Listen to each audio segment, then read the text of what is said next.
What's up, everyone? It's been a while. I don't remember when the last upload was. I think it was in August. So I've been kind of absent. You can see there's some stuff missing there, and there's some new stuff here in the shop. You know, that little, that's not there yet, but some parts there. Yeah, I've been a hiatus for a while. So I guess I'll give you guys a little update and a reason. So I think the last race I did was the doubleheader weekend for me, where I ran Owasso and then ran Corrigan on that Sunday. I believe. Yeah. So we're obviously still got the car. So from then until now, that's update. So from then until now, I moved. That's a big part of it. August 21st, on my birthday, when I turned 26, I moved out to Onondaga.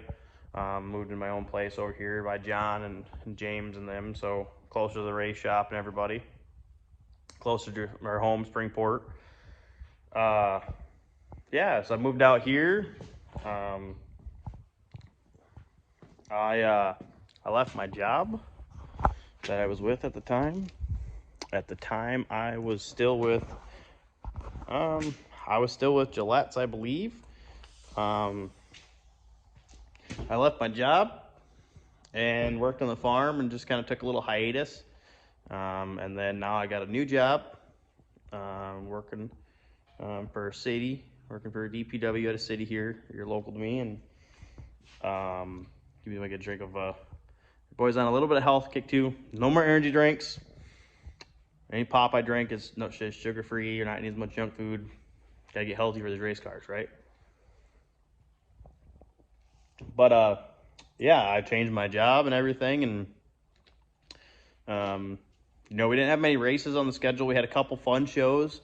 There was nationals, which went and watched, hung out. It's different to be just hang out in the grandstands, but we went to a nationals, hung out there, hung out a Michigan Cup, had a grand old time at both races. Michigan Cup was a mud fest, which it tends to always be, which makes it even more fun. We had a good time. We had John's car out there, which, as you can see, there's no lettering on it right now. We got a new nose, new tail, new rockers. John finished second, so I think we had a couple more laps. I think we would have got first, but John finished second. So other than that, the car got put in the trailer. We got a different trailer this year. We downsized to a newer trailer, but smaller. So yes, it's a downsize, but it's a good downsize, I guess, in a way. But yeah, now we're back over here. The car gate here about a week. I think last weekend I brought the car over. Some changes to the shop to fit the cars.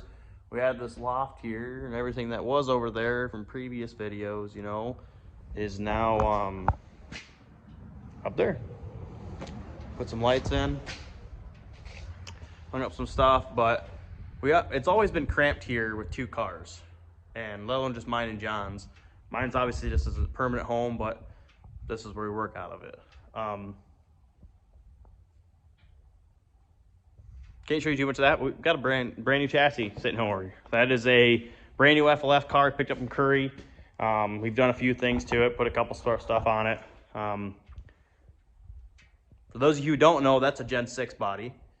We're going to be putting that old school, which is the original template body, the main, that's the one that's I guess the original template body, I guess you would call it. It'll be the new car. New car will be done hopefully soon. Time will tell on that one. John's car is ready to go.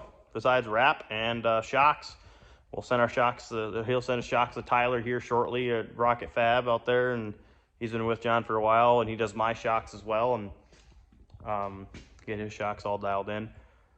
My car is pretty much the car itself. We gotta get it over to our sponsor A&D. Andrew and Donnie Ritter over there in Battle Creek. They do a phenomenal job. They've done John's cars. They're doing mine. Got to get over to them so they can get it lettered. A little bit of a cool scheme. We're going to do kind of a Days of Thunder Rowdy Burns.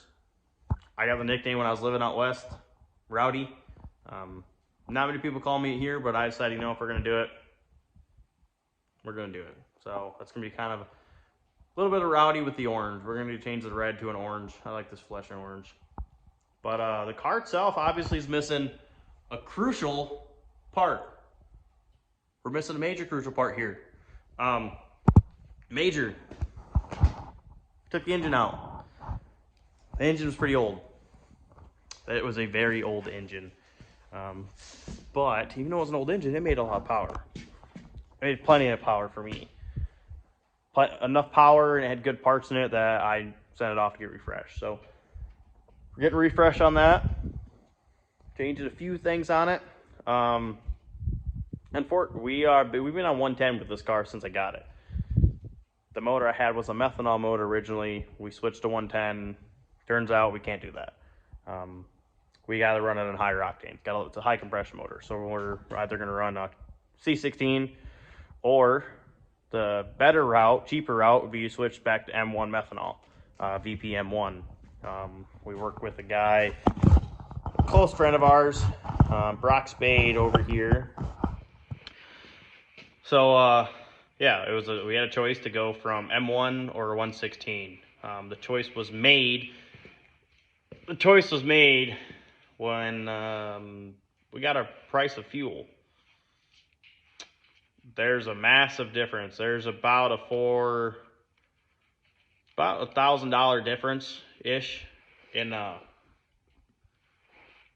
price of barrel of fuel for 116 versus M1.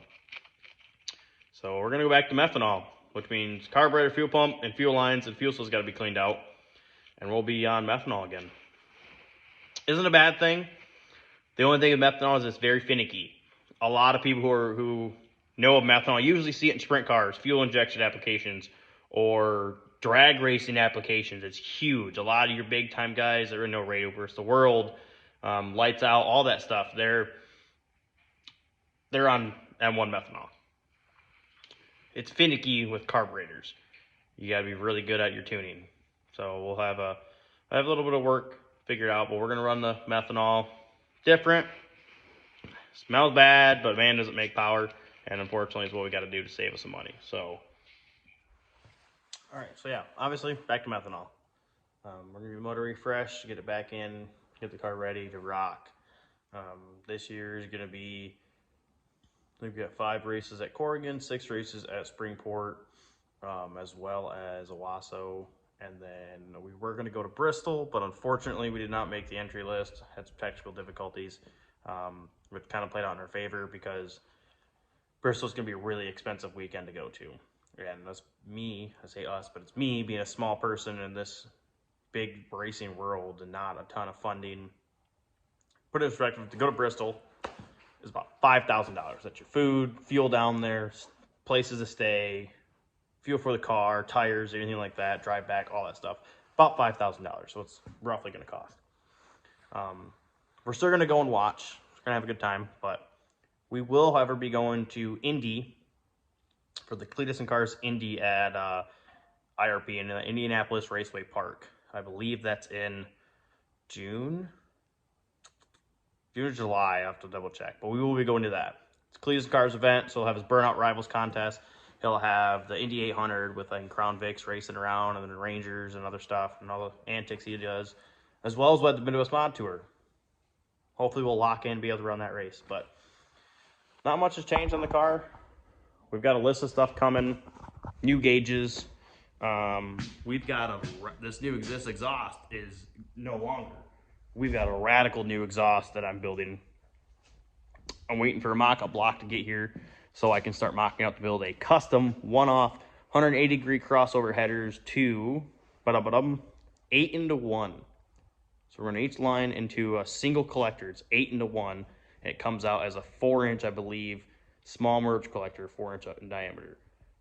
Vibrant makes a 4-inch diameter circle to oval, like NASCAR. I'm gonna build a NASCAR boom tube outside of the door. Custom homemade boom tube. We're gonna see if I can do it. Other than that, car's gonna be the same. Finally, it's gonna look different vinyl wise. Gonna sound different, and it's gonna be on different fuel. But that's really the only update I have. In the process of moving, I lost the GoPro, which has my footage from Wasso and that. So I'll have to get into there and see what all I can do with that. I don't have my videos in between talking like this, I don't think. I think that's gone on there too. I found my GoPro in the process of moving about 2 or 3 days ago. I finally found it. And that's what progressed me to do this. So we'll get this uploaded to YouTube and get everyone out there, you know, in their YouTube world. Obviously, check us out, like, subscribe, share. You know, any little bit helps. Hopefully, when we get the car up and running, we get some stickers, and we'll have stickers for sale. We'll have stickers for sale. We'll have shirts and like t-shirts and possibly some hats and some sweatshirts for sale. Maybe some stickers of the car itself or number stickers. We'll have that up hopefully here before race season so people can buy stuff from us. Yeah, so other than that, we'll sign out. We'll see you guys here shortly with an update. The engine is off to Brian Heaney. Or not Brian Heaney, Bill Heaney. I gotta cut that out. So the engine is off to Billy Heaney. He's going through it. Once we get it back together in the car, we'll do some updates from there. I forgot the film pulling it out. I have some pictures, but like I said, I just found my GoPro and it reminded me, oh, I haven't done any videos. I was working on the car, which granted we just started, so. But yeah, we'll update you guys soon. Have fun. Everyone stay safe. Go support your local racetrack.